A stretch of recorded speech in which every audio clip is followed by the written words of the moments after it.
Rose till I hiccup. I hit the stage and leave with money that say stick up. She picture perfect, so I told him I'm a flick up. Bill, I'm in the mood for a change up. I leave the city and return with my change up. They got amnesia, don't remember how they played us. They wanna knock me down, but somehow I just stay up. Look. Straight from the mud like Ruby. Straight to the stage, they love me. I understand they hungry, but please don't hate, that's ugly. I've been sliding, shaking, moving. I've been popping in my city. Shawty say she love the way we do it with me. I be too turned up to ever give a fuck. I ain't come to argue, let a nigga fuck. They been talking pennies, I need bigger bucks. About to catch a flight, I need to switch it up. Got that black boy joy, might do my dance on him. Take no disrespect, might put my hands on him. Hit this chicken, now she wanna marry me. But she gon' need some closure and some therapy. Came back to the city with my bank account on F. Giving rappers hell, I know they happy that I left. Hit the south in winter, I just put down my deposit. 82 degrees, I left that jacket in my closet. I'm in the mood for a switch up. I hit the function, hit the rose till I hiccup. I hit the stage and leave with money that say stick up. She picture perfect, so I told him I'm a Peace, family. Welcome back to Hold the Heat here at We Believe Broadcast Digital. I have a very special guest with me today, man. Brother Tariq, right here with me through the Wi-Fi, man, through the internet. But we gonna have a great discussion, man. How you doing today, bro?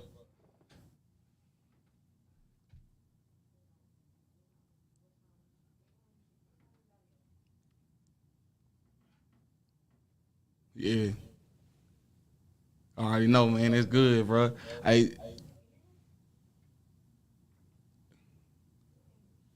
Oh, yeah.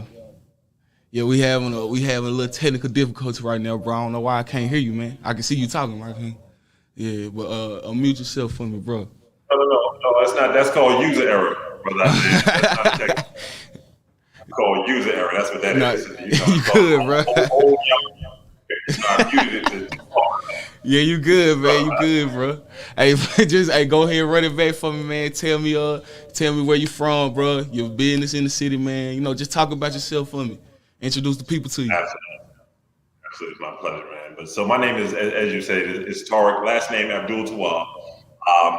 Just as my young brother right here, an activist. I work right now with Strong Arms of Jackson, which is an organization where we just help the young men and women in the city of Jackson that are dealing with a lot of the obstacles, that you talk about on a daily basis, right? Yes, sir. My specific job right now is job developer, so I just help connect them to places that they can further careers, start their own businesses, kind of teach them the skills they need to be able to do that at whatever level they want, whether it's owning their own business or whether it's going to work for the city. But my main goal in this life is just to keep the torch burning, right? To keep fighting against these obstacles that are intentionally placed there. We're in a very symbolic place, being in Mississippi, where we know a lot of the worst practices that still are existing and still are clear in our young men and women today. This is where a lot of them are starting. So I always call this unraveling the rope right here. I'm just looking for any way to do that. And just your platform that you have here, as you know, we worked together before. You do as much as possible to keep in the middle of what's happening and to be a driving force behind it. So it's a pleasure to be here and talk to you today, Isaiah. Hey, it's an honor this way too, bro. You already know how we get down over here, man. Work you've been putting in, bro. You and your wife, Candace, you know what I'm saying? A beautiful power couple. And I kind of want to speak on that. Like, I wanted to get kind of into a little bit into like the family life, because in our city and in our culture, period, it's a big stigmatism, or it's a big stereotype that black families aren't functional. You know what I'm saying? And I see the power couple of you and Miss Candace and your children, and just seeing how y'all function and y'all able to work through community, like work with community for community, while also having that tight bond togetherness. You know what I'm saying? That's a lot that's stuff that we need in our community just to see, not even just necessarily we need to promote that energy. So how do y'all really just stay in tune with each other while also doing the work? Because this work can be divisive now. You know what I'm saying? And just because it's loved ones don't mean it's different. Like, people look at stuff differently. So how do y'all continue to put in work, you know what I'm saying, together, while also maintaining that healthy relationship, maintaining the smile, because y'all always all smiles. Like, even if it's stuff going on, especially you, bro, you a very positive individual, man. Like, the energy just rub off, bro. So, like, how do you keep that rolling? How you keep that up? You know what I'm saying?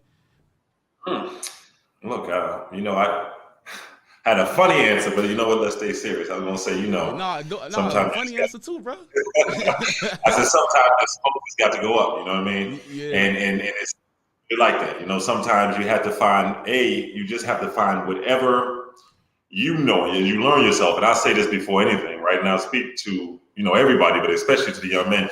You got to kind of learn what brings you down. You know what I mean? What can balance you, so to speak. And what balances other people doesn't balance you. You can't just go jump into yoga and then wonder why you still are stressed out or why you still can't control yourself in certain situations. This comes from personal experience. I'm not talking about anybody but myself here. So the first thing I think is just finding your own personal individual medium that you can always go to if you need to balance yourself and bring yourself down. But I would say with Candace, with my wife and I think a lot of it is just the intentionality that was there from the beginning, right? When it comes to these babies, when it comes to these children, it kind of moves everything, even things between us at times, right? That can get testy, things in our relationship that we fight with. The greater goal is kind of like, I don't want to ever liken myself to a slave, because what our ancestors, or to my enslaved ancestors, because they had to go through a million times worse. Right. But one of the things that kept them going through such a fragmented relationship, such a broken relationship, and by that I mean by outside these evil people coming in and doing the things that they did, right? What kept it going was that greater good of our child has to survive. Let's make sure he didn't get sold off. Let's make sure. So we always dealt with the worst of the what ifs. So I think just this work, if that makes sense, this work and keeping this work ahead of us, it does a lot. It does a lot to keep things in place. Hey, and that's really powerful, bro. It's super powerful. Yeah, man. I just to speak on the work a little more, bro. Like I said, man, you do positive stuff all through the city, bro. Especially like you were saying with Strong Arms, helping prepare our children. So you're a black father in our community and a great father at that.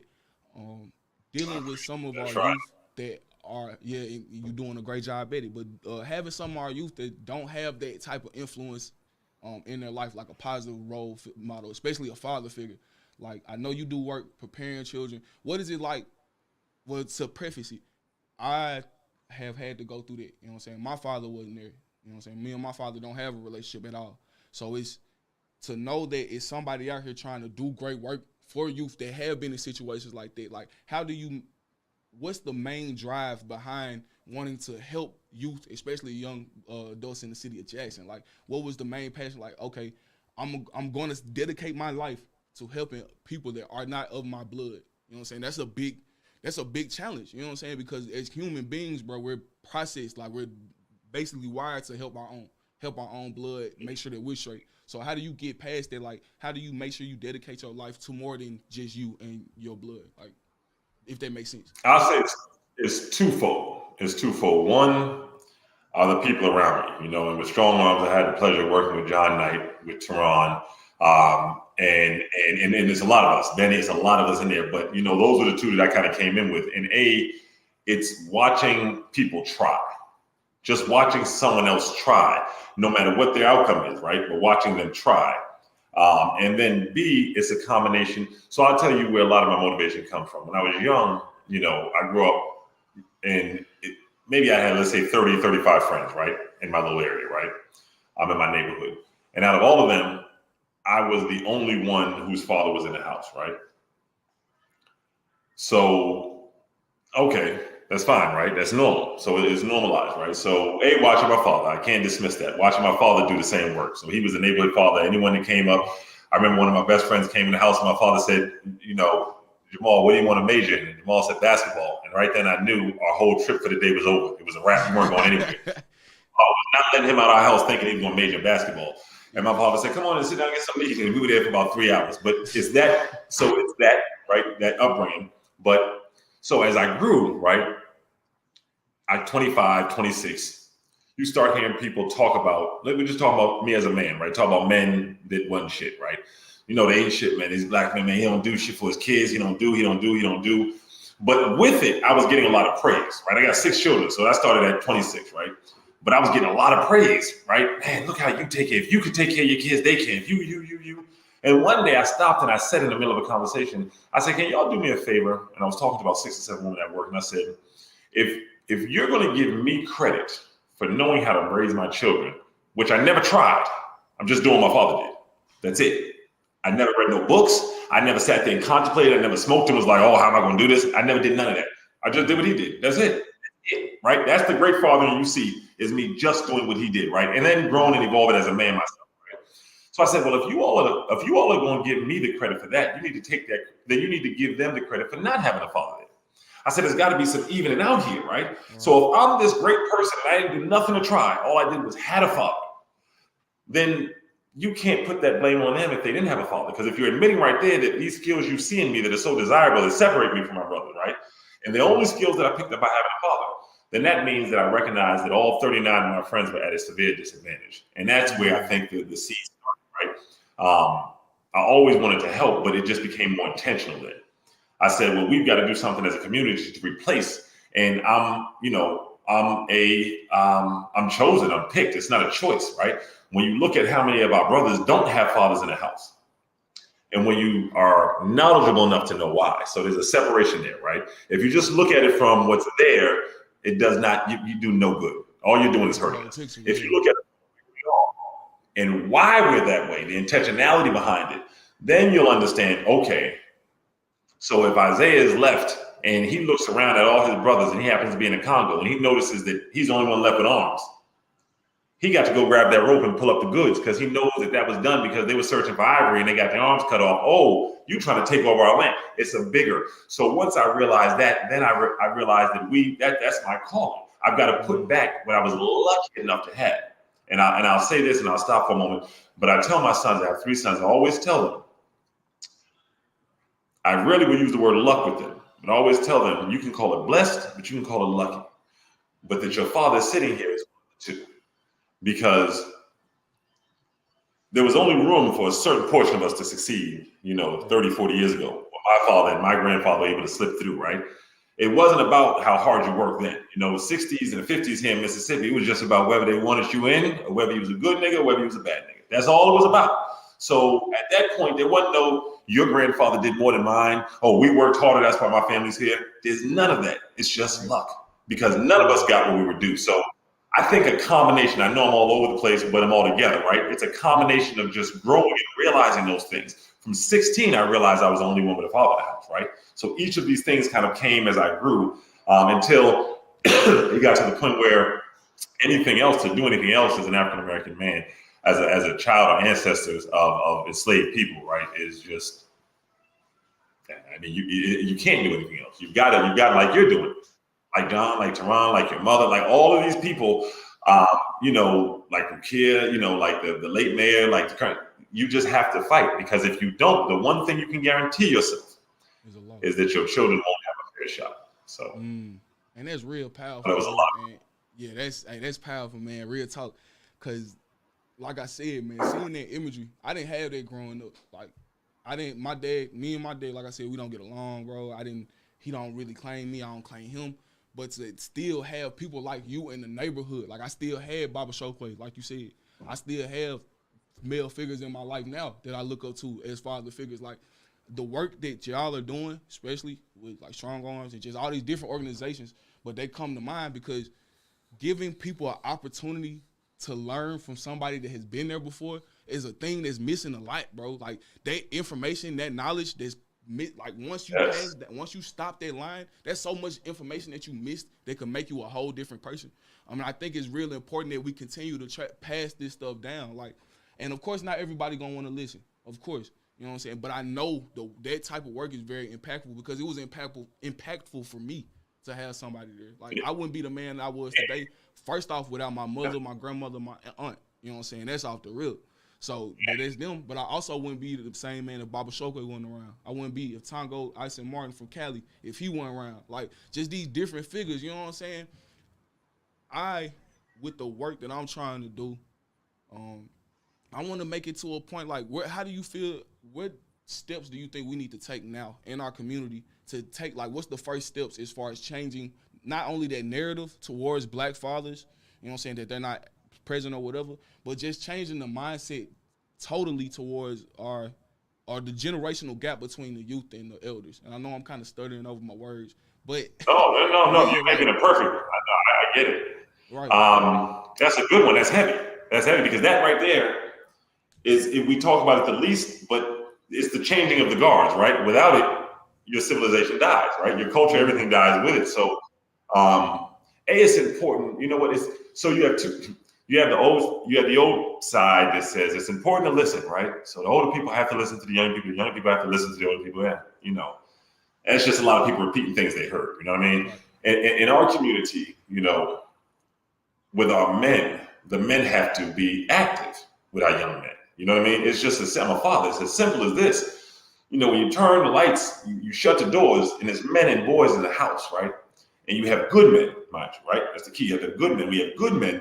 We know, because I was 16, I was 18. I grew up with Muslim, old Nation of Islam, some Black Panthers. So, some of the stuff was bad, but some of it was good. I'm not going to reject the good part of things. And even in some things that were bad, there was still good. Right. United States will always talk about collateral damage. That's a real word. You have collateral damage. And when you're trying to impact the young soldiers in the middle of war, this is what we love to forget, right? That when our fathers were doing what they did, it was under duress, right? It was under duress. When they challenged, I'm going to punish them physically, and it was under the duress of war. I'm going to hang you. I'm going to kill you. I'm going to this. So we've got to put that in perspective first and change the narrative of they messed up. No one messed up. Let me throw you in the middle of the street and start letting off rounds, and let me see how you respond in that situation. And that's what they were going through, and we're going through the same thing. So the first thing is just understanding each other and coming from the perspective, okay, as my elder, you was getting firebombed. Let me not try to critique your choices, but build off of your choices. Look at whatever failed and don't do that. Look at whatever worked and do that. So that's what the biggest need is, for us to stop using the wording from our youth or our elders that they are failing or they failed, right? Because whatever they're doing worked or is working. I'll give you an example. The youth got these streets crowded during a lot of these protests, right? Yeah, there were some people hijacking the cause, but the reality is that young people, Black people of color, bought these streets and filled them, right? And the people that came out were their comrades. Even our white partners, other people that were helping, they were all comrades of the young people, right? It was all young people. And you have to respect that, period. Older people have to respect that, and they have to step away from anything other than respect for that. Because you can't bring out the people, then you have no movement. And so the older people, if an older person says, if I'm in jail and an older person in jail says, don't go on that tier because it's going to go left. And none of us going to go on that tier. None of us. If an OG that love us, we know he got love for us, says, don't do this. I'm not going to do that. So it's just respecting those things. The youth bring the action, the elders bring the experience. That combination, it doesn't need to be a removal of anything. It really doesn't need to be a respect. Respect is what respect does. Respect is what the generation says it is. My father's generation said what their respect was. If you don't respect me, you do this. My generation said, if you do this and then respect, your generation got your definition of respect. It is what it is. Whatever your generation is, we all grown people, right? Respecting that definition and then moving from there, right? That will remove a lot of things. As far as the picture of the Black male, first off, just recognize when you talk about Black fathers and the narrative that we're not there, that we're bad fathers, that we're irresponsible, unaccountable, that we don't want to be in our children's lives, right? At first, it's just accepting that that's a narrative, because that part of it more power than anything else. Because the moment you try to attack it as an actual fact, you're going to lose, because it's not. Now you're trying to explain why you just took a man and cut his legs off, and you're trying to explain without talking about his legs being cut off why he can't run. That's insanity. Well, he can't run because he can't get up the velocity. You trying to explain anything other than this man got his legs cut off. So the first thing is respecting that that's not the real story. The real story is not that Black men are out here. The real story is mass incarceration. The real story is welfare. The real story is Planned Parenthood. A lot of other groups that put theirs together with ours. And in that, little things were written in that kind of pushed us further and further away, right? That's the first step. And the second step is, just bringing more stories. You're doing it. You're doing it. Like what you are is a platform. Every time someone listens to you, every time someone hears it, then they know it's happening. But lastly, just stop being apologetic. Be angry. Our men need to be more angry than apologetic. Lift your head up and stop feeling like you did something wrong. No, you survived. You're right where you're supposed to be. Our ancestors down here where we are in Mississippi used to call everyone George, right? That was your name as a black person. Just, hey George, get that for me. Hey George. Our parents taught us how to look down, how to get off the sidewalk if one of them's coming. There was an old book, Roll of Thunder, Hear My Cry. There was an excellent book that talked about Mississippi. And if that book should be read by everybody, every young child right now, juvenile, jail, no matter where, to keep their attention. And the reason is you get to see the basic things. The girl Cassie walking 100 miles to school. The white girl messing with her every day and her having to plan this intricate plan. Beat her up and then make her believe she's going to tell a boy she likes him just because if she hits her father's hanging from a tree. And you're talking 1950s. You're not talking about 1860s. Yeah, so, like this happened. And I'm sorry to cut you off, bro. I'm sorry to cut you off, but that's a real point, man. Because just for example, bro, my grandmother that's alive today, like live and well, she was the first integrated class of Merle.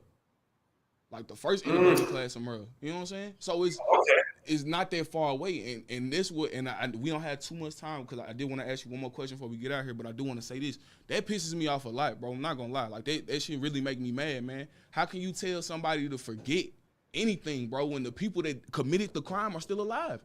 How can you tell me to forget what happened to Emmett Till when the white bitch they basically killed him is the reason they, you know what I'm saying? Like how this is something, what are we doing here? You know what I'm saying? What is the point? You know what I mean? So it get deep, bro. It get deep, man. Like for real. No, but you're right. You're right. And we need you. We need the voices that say, not only am I not gonna forget, I'm gonna go to wherever they are and I'm gonna keep pushing the issue because you've proven that you'll do the worst things to me when I beg for your love. So I have absolutely zero reason to continue to beg, even if I wanted to.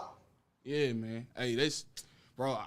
I wish we had more time, man. I do wanna ask you one more question, cause, bro, these conversations you already know we get deep with it, bro. Every time we talk, it goes like this. It's gone. You and I talk like this outside of a fair somewhere.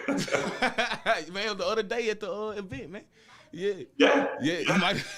Yeah, bro. So what I want to do is, man, I know we had a short time today, but I would like to invite you again next week, bro, so we can continue this. Like, I know this just the surface, man. You know, we got plenty of stuff. Absolutely. Yeah, man. Absolutely. More people into the conversation because you'd be surprised how many of us and how many of our brothers and sisters want to have this conversation. There's just no avenue because they're in the wrong places, you know. Right. Yeah, man. So with that, bro, I appreciate your time so much, man. This was a dope conversation. And next week, bro, be ready. We're gonna have an hour-long talk, bro. We chopping it up for an hour, man. Look, I'm gonna be in next week. I'm gonna be in there with you. I'm putting it on the schedule, so we be there together, man. We don't have to worry about any type of Wi-Fi, brother. That's my word. Yes, hey, we got a spot right here for you, bro. Real talk, man. Hey, I thank you for your time, bro. Hey, yes, sir. Thank you. Hey, everybody out there, shout out to We Believe Broadcast. Go check them out on Facebook, Instagram, all different social media platforms. This has been a great conversation today, and I know I've been on hiatus, y'all, but I'm back in here, and just be ready for the heat coming every week. So don't hold on to it. Hold on to it. You feel me? Hey, peace, y'all, and good seeing you. Hey, Bill, I'm in the mood for a switch up. I hit the function, hit the rose till I hiccup. I hit the stage and leave with money that's a stick up. She picture perfect, so I told him I'm a flick up. Bill, I'm in the mood for a change up. I leave the city and return with my change up. They got amnesia, don't remember how they played us. They wanna knock me down, but somehow I just stay up. Look. Straight from the mud like Ruby. Straight to the stage, they love me. I understand they hungry, but please don't hate, that's ugly. I've been sliding, shaking, moving. I've been popping in my city. Shawty say she love the way we do it with me. I be too turned up to ever give a fuck. I ain't come to argue, let a nigga fuck. They been talking pennies, I need bigger bucks. About to catch a flight, I need to switch it up. Got that black boy joy, might do my dance on him. Take no disrespect, might put my hands on him. Hit this chicken, now she wanna marry me. But she gon' need some closure and some therapy. Came back to the city with my bank account on F. Giving rappers